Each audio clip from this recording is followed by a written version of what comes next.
जय श्री कृष्ण, जय श्री कृष्ण, जय श्री कृष्ण।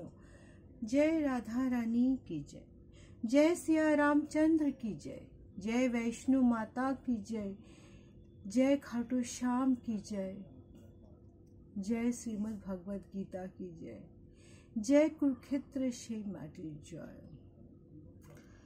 এখন চৈত্র মাস পড়ে গেছে। চৈত্র মাস সেই চড়কের মাস। জয় শ্রীরাম। এই জন্য বললাম কি চৈত্র মাসে সবাই অনেকে সন্ন্যাস ধর্ম নেয়, সন্ন্যাসী হয়, যেটা আমরা উপভোগ করেছিলাম এক সময় বর্ধমান জেলাতে। এটা এই জন্য মনে করালাম আজকে আমাদের এখানে তেন্নাতের মেলা হচ্ছে, তেন্নাতের পুজো এই সময় ওদের ওখানে হয়, যার জন্য সবই তো সেই কৃষ্ণর লীলা, সবই কৃষ্ণর লীলা। কৃষ্ণ ছাড়া যে আর কিছু নেই। সে তিননাথের মধ্যে তো সেই কৃষ্ণই তো বাস করছে, নারায়ণ। আজ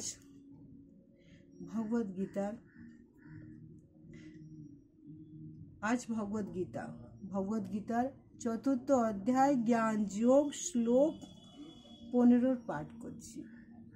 সব ভুলে গিয়ে আবার সে কৃষ্ণ নাম বড় মধুর নাম। श्लोक 15 एवं ज्ञात्वा कृतं कर्म पूर्वः अपि मुमुभिः हुभिः कुरु कर्म एव तदस्मात् तवं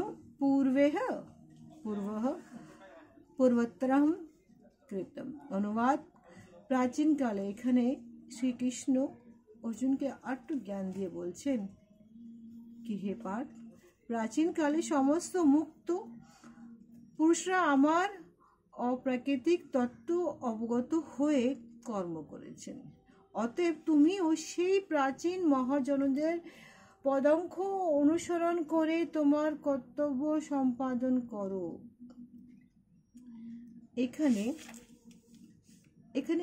নানা রকমের অনুসরণের কথা বলছে, সেটা আগে আমরা এক্সপ্লেন করব। জয় শ্রীকৃষ্ণ, জয় শ্রীকৃষ্ণ, জয় শ্রীকৃষ্ণ। শ্লোক 16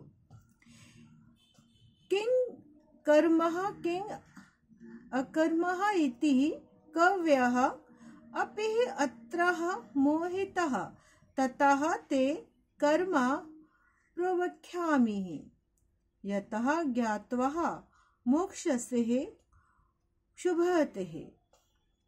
অনুবাদ কাকে কর্ম ও কাকে অকর্ম বলে তা স্থির করতে বিবেকী ব্যক্তিরাও ধাঁধায় পড়ে যায়।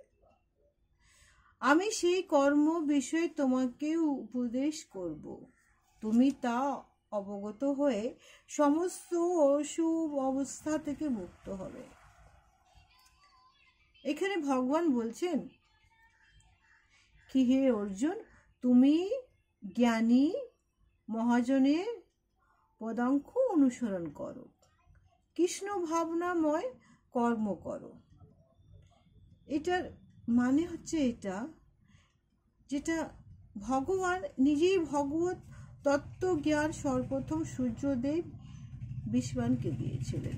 সেই তত্ত্বজ্ঞান বিশ্ববান তার পুত্র মনুকে দিয়েছিলেন, মনু তার পুত্র ইক্ষ্বাকুকে দিয়েছিলেন। মনে আছে তো ইক্ষ্বাকু বংশ কোনটা? रघुकुल रीत चली आए प्राण जाए पर वचन न जाए। সেই রামচন্দ্রের বংশধর। এভাবেই সৃষ্টির আদি থেকে তত্ত্বজ্ঞান প্রবাহিত হয়ে আসছে গুরু শিষ্য পরম্পরাতে। কিন্তু গুরু শিষ্য পরম্পরাতে একসময় ঠাকুর নিজে দেখছেন সেটা না, সব যেন মুছে যাচ্ছে, উল্টে পুল্টে যাচ্ছে। তখন ভগবান আবার সেই মায়ার সৃষ্টি করে মহাভারতের সেই যুদ্ধ, সেই কুরুক্ষেত্রে, সেই ময়দানে এবার শিষ্য কে হলো? অর্জুন। গুরু কে হলো? সেই নারায়ণ, সেই কৃষ্ণ। কার জন্য? সমস্ত মানব জাতিদের জন্য, যারা সেই কৃষ্ণের সেই গীতা জ্ঞানটা ভুলতে বসেছিল। সেই জন্য তাকে ভগবান আবার থেকে সেই গীতা জ্ঞান দিলেন আমাদের জন্য। জয় শ্রীকৃষ্ণ, জয় শ্রীকৃষ্ণ, জয় শ্রীকৃষ্ণ।